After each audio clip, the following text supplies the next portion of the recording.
I love reading and I also, of course, love to journal. So it's only natural that I combine these two passions to create a spread in my journal that highlights all of the books I've read in a year.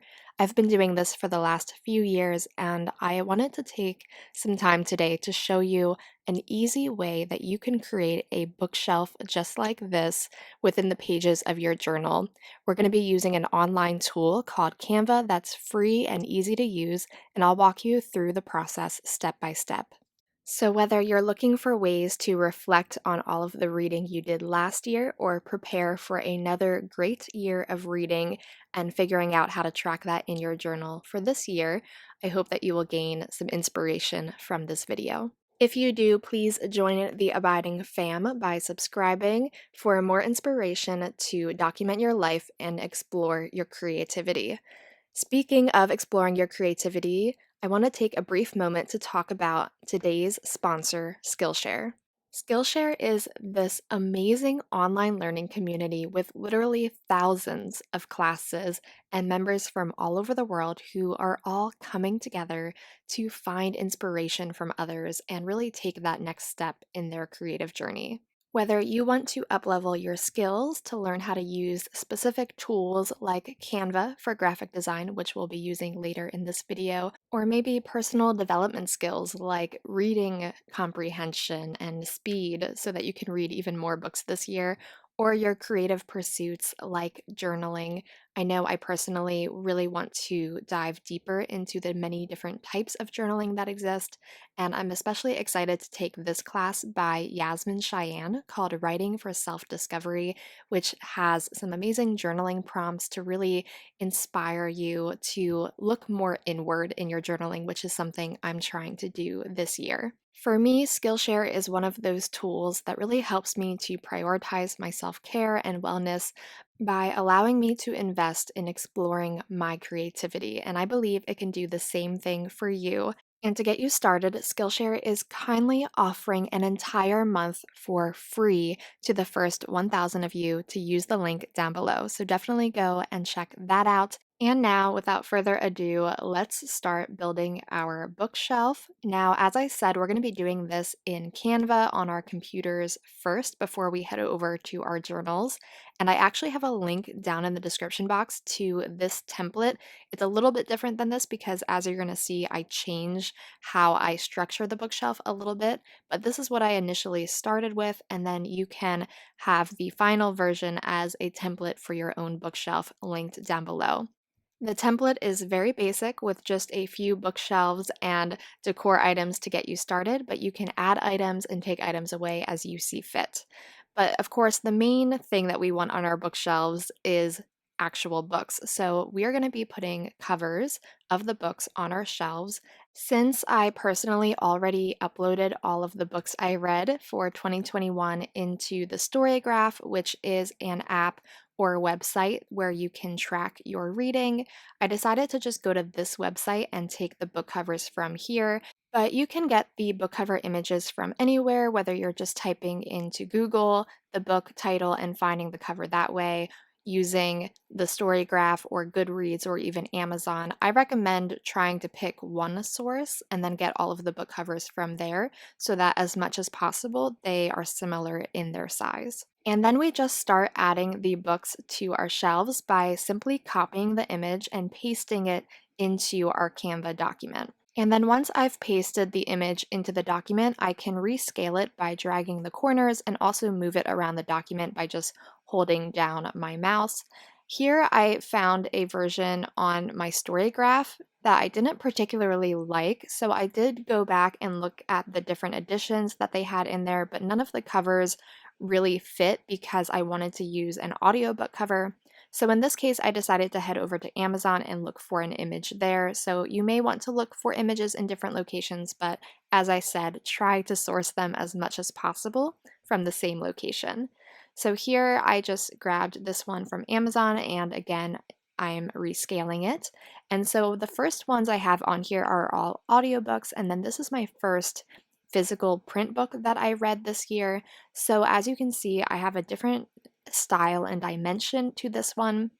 This was a personal choice. I wanted all of my audiobooks to be the more square image and then have the rectangular image be my print books. This is a nice way to visually tell which books I read in audio format and which books I read in print format, but you can definitely only use the rectangular versions if you prefer that look for your visual bookshelf.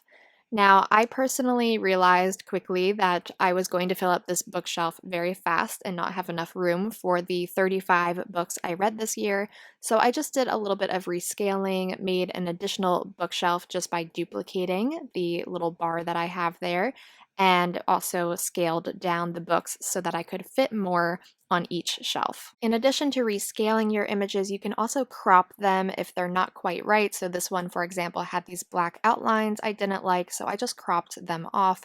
And in addition to cropping your photos, editing your photos, adding text, adding images like the little plants and things, there's just so much you can do with Canva. And I'm really only scratching the surface in this video just to give you an idea of what is possible and hopefully give you the skills you need to build a basic bookshelf like this. But if you want to take an even deeper dive into Canva, as I said, definitely check out Skillshare and their classes because there are so many incredible tools and functions of Canva to help you design just about anything. So as you saw, I had to move on to a second page because I filled up my first bookshelf.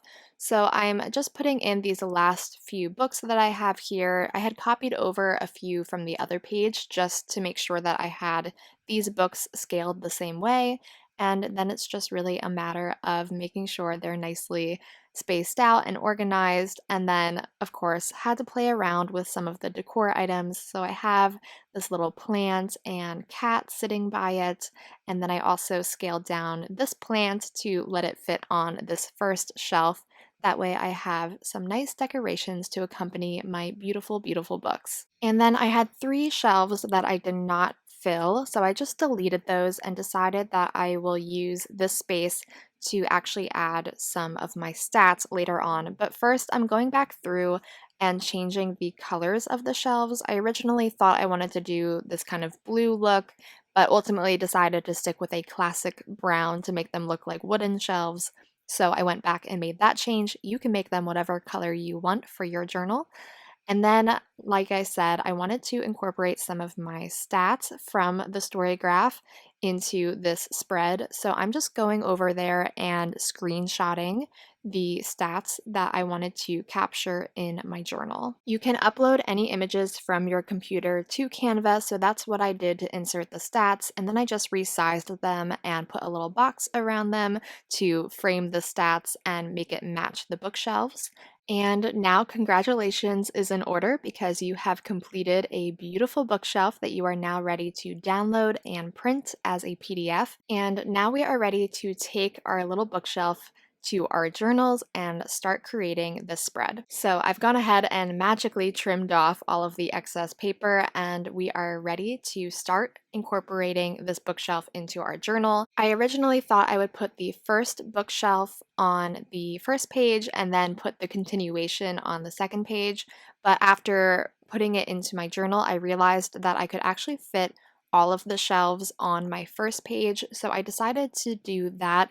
This just happened to work out really nicely with my size journal and the number of books that I read this year.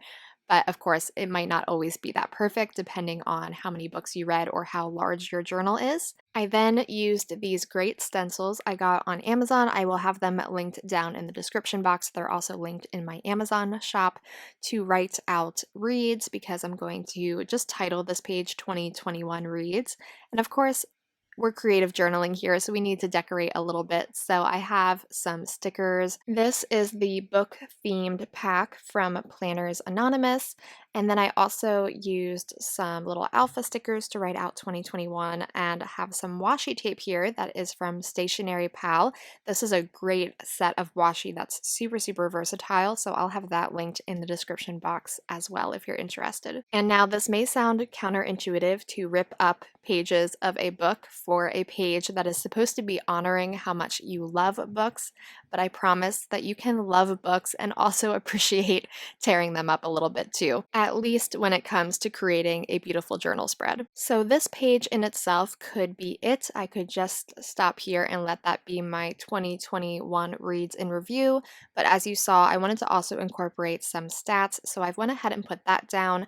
I did print this out on sticker paper, you might have noticed. I just find it a lot easier to put things into our journals when I print them on sticker paper, but you can just use regular paper as well. That's not a problem. And then I brought back the same stencil and the same numerical stickers to create a spot to write my top 5 books of the year. And then I did want to use some of my own illustrations. These are some leftover printable stickers that I have from my collection available on Patreon. This one is called I'd Rather Be Reading, and it is so much fun for doing any sort of reading journaling, so I highly recommend you check that out. I also have new printables related to journaling that I just put out last month, and this one right here is actually free, so I will have this one linked down below. The other printables are available on Patreon if you become a member for either $2 or $6. So if you want to check out Patreon, I'll have that link down below and you can learn more about it. And then you can also get access to that free printable at the link down below as well. So I added in those little illustrations from my sticker set, as well as some more stickers from the Planners Anonymous set. And I did go ahead and fill in the lettering that I did with the stencil. I just thought it made it pop a little bit more and added some nice color to the page. So I used one of my mild liner highlighters to do that. And then I used my Micron pen in 0.5 to fill in my top 5 books of the year. And I decided to do a print for the title and a cursive font for the author's name. And then I decided it was missing just a little extra something in this space here, so I put in my little glasses sticker, and that completed our 2021 Reads in Review page. I really hope that you enjoyed this tutorial and that it gave you some inspiration for how to create a reading tracker or review page in your own journal, and also gave you a step-by-step guide on how you can actually create a visual bookshelf that features the covers of all of the books that you've read in a year. If you want access to that template, I do have it linked down below. So do check that out, as well as links for the printable stickers and for Skillshare so that you can explore your creativity even more. If you made it all the way to the end of this video, please leave a comment down below with a book emoji and the best book that you read in the last year. Thanks so much for watching, and I'll look forward to seeing you all in the next one. Until then, keep exploring your abiding creativity and document a life abiding in faith, hope, and love.